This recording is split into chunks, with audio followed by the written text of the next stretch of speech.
On page 514, we're going to find out what the graphs of the base graph of y equals sine x and y equals cos x look like.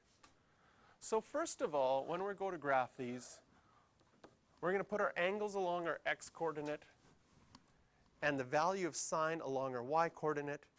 And as a starting point, we're going to think of our unit circle. And we're just going to look at our axes family.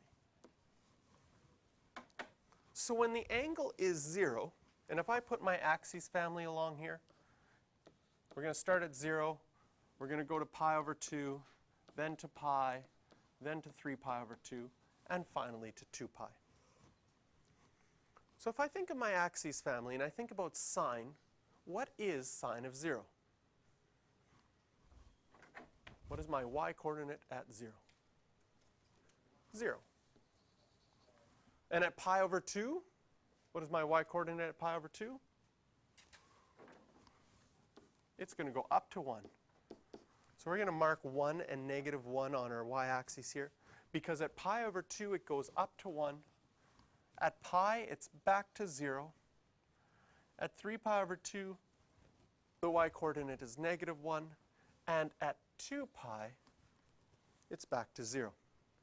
And so our basic sine graph, nice flowing curve through those points, and looks like this.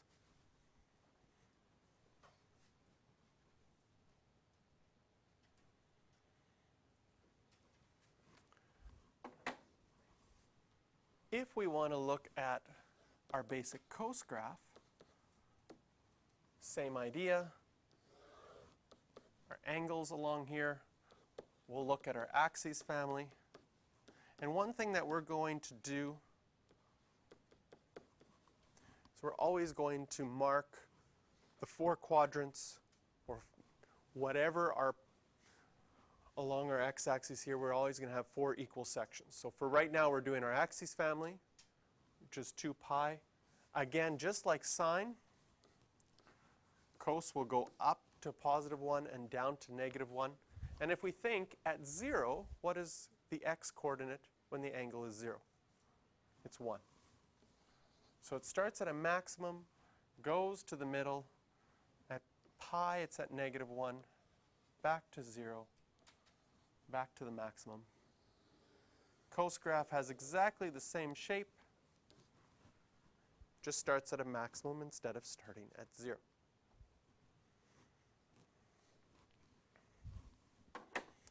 And then your graph repeats itself over and over again.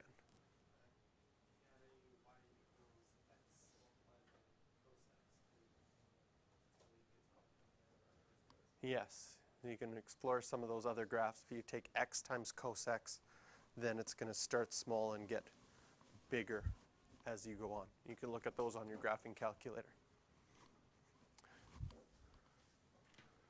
So on your page, why don't you just highlight a few things actually right here. We call a function that repeats itself over a certain domain a periodic function. So both the sine graph and the cosine graph are called periodic functions. The amount of time it takes to repeat itself is called the period. So the length of each interval where it has to repeat itself is called the period of the function. Now they've got a graph of sine here as well. The reason I got you to graph it, and the reason we graphed it separately right here, is because when you graph it, it's important just to graph your axes family and have it divided into 4 equal sections. The graph that we have here has a lot more grid lines to it. They've labeled pi over 3 and 2 pi over 3 on there. I find that that confuses more than it's more information than you need. So you just need your axes family, so that's why we graphed it on our own first, so we could see the graph in its simplest form. Some other important things: if the period is the length that it takes to repeat itself, we can see that the period of sine, if I want to figure out how long it takes to repeat itself, well, they've gone from here, from this minimum to this minimum. And they measured how far is that from that minimum to that minimum. And they found out that that period for sine is 2 pi. I personally, for this one, you don't have to choose a minimum to a minimum. You can choose a maximum to a maximum. You can choose any point and find out when it gets back to that point. So if I start at 0 here, I'm looking at when is it in the middle going up, or when is it at 0 going up? Because it gets to 0 again here, but it's not repeating itself after that because now it's at 0 going down. It's not until it gets to 2 pi that it's at 0 going up again. And I think if I use those 2 points, it's really obvious to see that the period is 2 pi.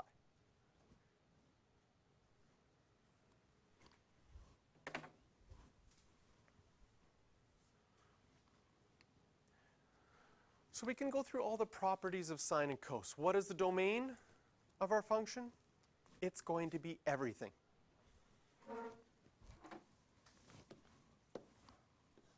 So the domain of sine will be everything. What about the zeros? The zeros are the same as our x-intercepts. If we label them here, we have one here, we have one here, we have one here, here, and so on forever. So we're going to have zeros at pi and negative pi, 2 pi and negative 2 pi. We're going to have all the multiples of pi. So how are we going to write that? We're going to write that as k times pi, where k is an integer. Because you could have 3 pi, 4 pi, 5 pi, 6 pi, 7 pi. So we say k times pi, where k can be any integer. And when it's an integer, it can be positive values or negative values. Our sine graph has a maximum of 1 and a minimum of negative 1. So we have that our range goes from negative 1 to 1.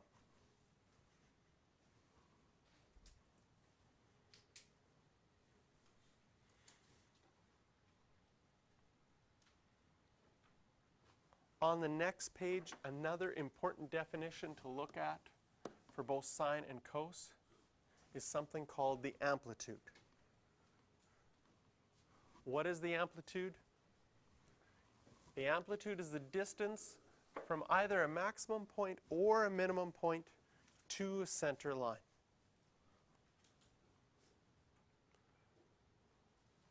So if we look back to our regular sine graph, the center line right in the middle is our axis.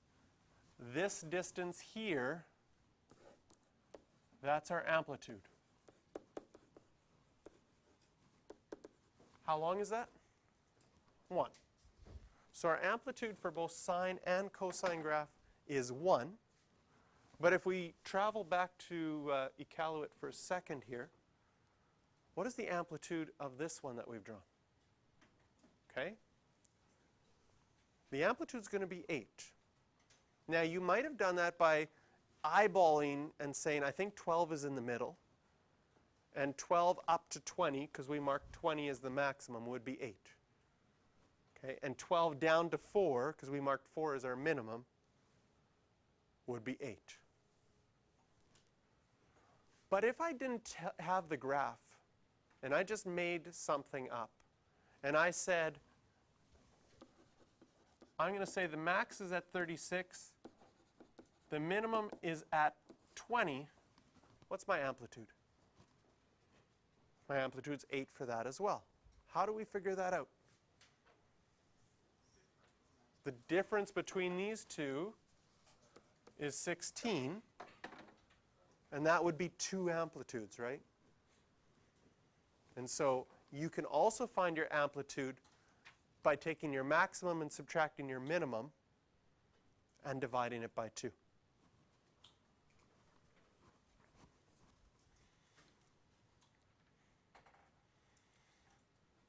So our amplitude is another important definition. The last important definition that we're going to look at is the center line. And I'll go back to the graphs that we've drawn.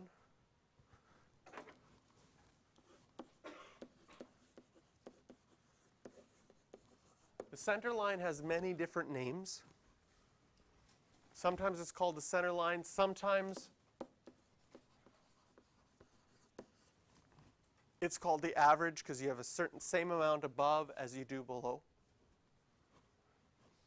And sometimes, new word for the day, it's called the sinusoidal axis.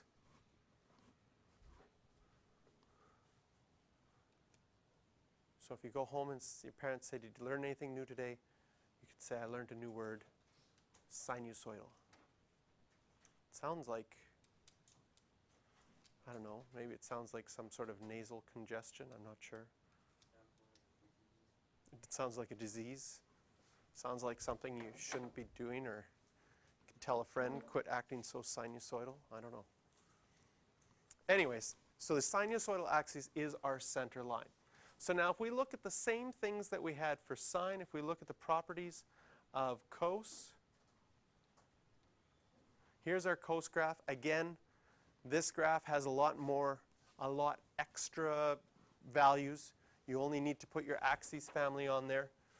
I would start here at 0 and say that's at a maximum. The next time I hit a maximum is at 2 pi. So the period of cos is 2 pi, the same as the period for sine.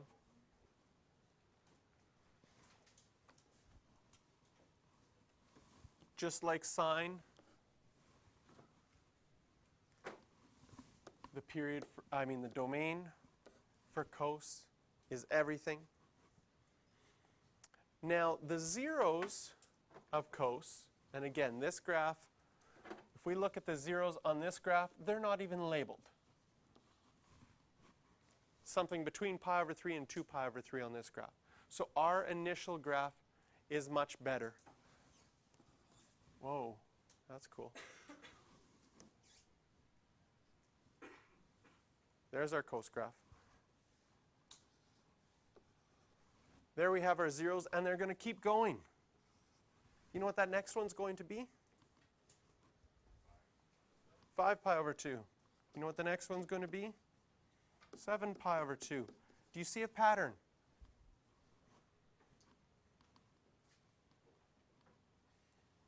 Next one will be 9 pi over 2, then 11 pi over 2. So we see a pattern there, but how do we write that pattern mathematically? Because what we're asked to do right here is we're asked to write what are the zeros of cos. So the pattern that we notice is that it's an odd number times pi over 2. But that's not a mathematical way of writing something. Okay? So we need to figure out a way to write odd numbers. And the way they have it here listed is an odd number is 2k plus 1, where k is an integer. Does that make sense? What happens when you multiply something by 2? It's always an even number. So if you multiply something by 2 and always get an even number, if you add 1, you'll always get an odd number. So one way to write all of the zeros of cos would be to say 2k plus 1, because that's an odd number, times pi over 2. So for students, some people really like this. That helps them remember odd number times pi over 2. Another way that you could write this is you could look back at our graph. It's not the graph I wanted to look at. Here we go. Look back at our graph, pi over 2, 3 pi over 2, 5 pi over 2, 7 pi over 2, and say, well, I know that one of them is pi over 2. How much of a jump is it to go to the next one? How much do we move each time? Is that 2 pi from this arrow to this arrow? From pi over 2 on your unit circle down to 3 pi over 2? That's pi. That's halfway around. And then 5 pi over 2 goes back to the top, 7 pi over 2 back to the bottom, and so on. And so another way that we can write all of the zeros is we could say, let's start with pi over 2, because that's one of them. And then we can add pi or subtract pi as many times as we want, where k is an integer. Wow.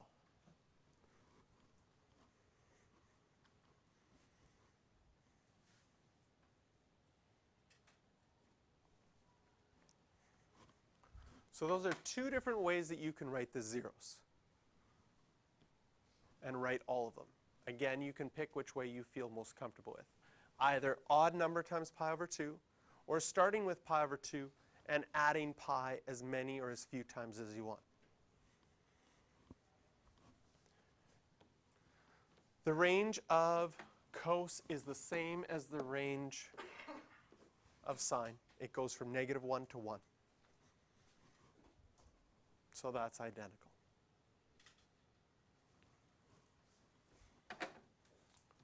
Okay, we are going